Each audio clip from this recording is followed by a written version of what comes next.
Hello and welcome back to the channel. If you don't know me, I am Julia and I spent the last winter working and living in Switzerland. And I think it's quite common to just hear what is so amazing about Switzerland, how privileged the people are who live there. There's this massive positive stigma around Switzerland. I don't think people talk enough about all the things that are difficult to handle as somebody living and working in Switzerland. Whether you're a citizen or not, it does not only come with advantages. Let me give you a chance to possibly change your opinion back away from that, because every country has its ups and downs, and Switzerland has some pretty intense downs as well. It's pretty intense might be an overstatement considering what's going on in the world, but I'm just saying. The most obvious reason to move to Switzerland is the salary. And that is also the most obvious reason not to move to Switzerland. The cost of everything. I could break up this first point into 5 different equally important points. So I'm not going to do that. I'm going to break it up into 1 and 2. Let me just talk about number 1. The cost of living is insane. Quick disclaimer, I lived in a mountain village area in Switzerland. So I didn't live in Zurich or I didn't live in Bern. I didn't live in the capital cities. I lived in a small 2,000 people village. Number 1, in my experience, not just in small villages in Switzerland, also in the big city, everything is extremely expensive.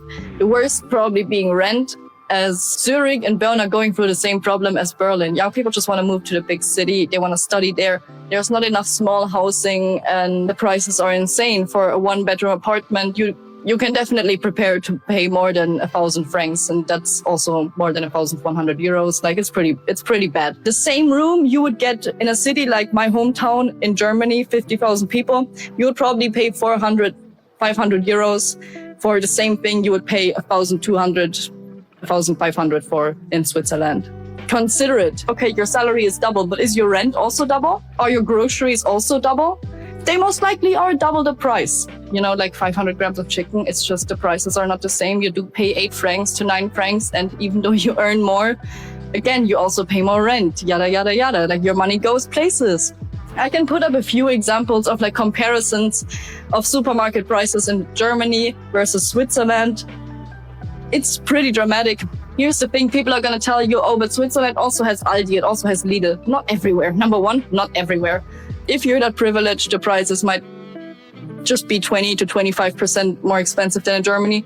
I did not live in a city that had a Lidl or an Aldi. We lived in a regular small town, so we were limited to the expensive Swiss supermarket chains. So yeah, that's the thing. You can't really avoid these costs. And that's number 1 of my points, is the cost of living is insane. I didn't even get into the cars and gas and car insurance. That's all just things I don't think are 100% necessary, but just the necessities of eating and sleeping. Pretty bad. Coming to the next point, you got your food, you got your rent. Do you have insurance? No. Second point, insurance in Switzerland / keeping yourself healthy.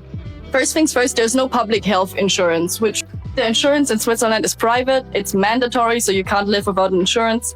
And it is between 300 and 600 francs per person per month. Let that sink in. Do you think this means that you can just go to the dentist or get glasses or things like that? No, these are all still things that they're going to send you. I don't know why I'm holding the mic like this. These are all things that they're going to still send you a bill for, depending on if you pay, let's say, 300 euros per month, the first 2,000 euros of health costs that come at you in the year, you probably pay yourself. And that's when they start paying. It's called a franchise. Don't get me fucking started. It's bad. It might feel like a scam. It might be the worst aspect of Switzerland, the insurance. Because yeah, as somebody who never even goes to the doctor because I'm sick of sitting in waiting rooms just to be told, drink more water and see more sun, paying 300 euros per month for the fact that you still have to pay pretty much everything that happens yourself. Think about a household of 3 people. That's 900 euros per month if you're in the cheapest rank of the insurance. For me and Francesco, let's think like this. I just told you, we have our groceries. If you pay, let's say, 50 euros per week for 2 people here in Germany, that's at least 100 francs per week in Switzerland. So that's 400 francs per month food. Then we have rent. 1-bedroom apartment, about 1,000 francs. We paid around 800.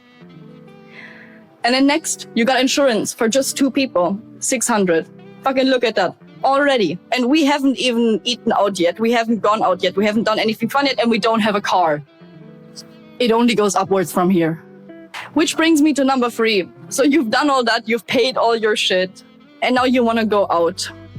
If you're in a city like me and Francesco, the first problem is that you probably aren't faced with that many young people, aside from tourists. Like, obviously, we have a lot of tourists who come there and enjoy our après-ski, but we work in the après-ski. At the end of the day, if you really live there, you I can't speak for Zurich. I guess it must be easier to find friends there, especially for free, as you can just go to a public park, sit down, maybe smoke one and meet people. But in a place where I work, like Arosa or Davos, you kind of have to go to a bar to be able to meet young people, especially locals or people who work there, because you don't want to make friends with tourists every single night that end up going home the next day. So yeah, you just kind of end up spending a lot of money on your friendships, at least until you finally solidified your friendships. Now you guys can start going hiking and stuff. But it's not like you live in Switzerland in a small Swiss village and you're going on a hike and then you come back with 2 friends. You're going to have to make efforts and go out and usually spend money weekend after weekend to socialize. And what I'm saying is social life, you usually have to spend money on it. That's why some people just step back from it. I think in again, places like Zurich, you might find a public free rave and make a bunch of friends, and that's cool. But as somebody who moved to Switzerland, if I didn't have my boyfriend, I would have been pretty lonely. 4, I want to say that Switzerland compared to Germany and also a few other countries that I've worked and lived in, like Austria, Italy, if you're a non-German speaking person, you have definitely got more difficulty finding a job and stabilizing your life in Switzerland. So yeah, I think as a non-German speaking person, you might be faced with more prejudice? Fuck, got that word. Prejudice? That is the reality. If you want to work in service at a bar in Switzerland, highly likely that they're going to want you to speak real German. No offense, it's just Swiss people also have a heavy accent. It's the Swiss German.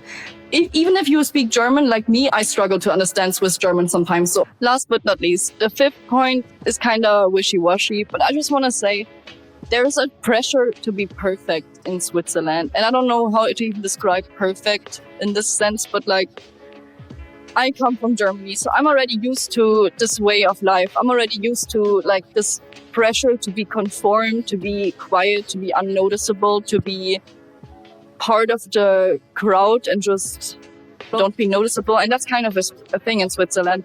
It, of course, again, I'm not speaking about Zurich, because I know Zurich has like, or Bern has also got a big like gay scene. They have LGBTQ, yada yada. They're less conservative. But if you're like moving into a small Swiss village, which is usually also where the high salaries are hiding, like not in a big city, because there's enough staff there. You're going to pay those people well for moving into the middle of nowhere. People are more conservative in small towns like that. We already talked about that in our Switzerland Q&A video. I don't want to call the Swiss people racist. I don't want to call them homophobic. I don't want to call them conservative, because that's an overstatement and you can't generalize a country like this. I just want to say that if you've ever been to Germany, if you lived in Germany, Switzerland is quite similar to that, maybe a bit more extreme. The Swiss culture is quite strong and you do want to be part of it. And if you're not part of it, you're going to notice that and you're not going to fit it in. I mean, of course, again, young people are one thing, but if you're moving into a village where 70% of the population is 40 plus, girl, you're going to need to just adapt. You're going to need to fit in. You can't act the way you act walking down the street in Berlin in a cute little Swiss village. You're going to make people uncomfortable around you. That's just not how life is back there.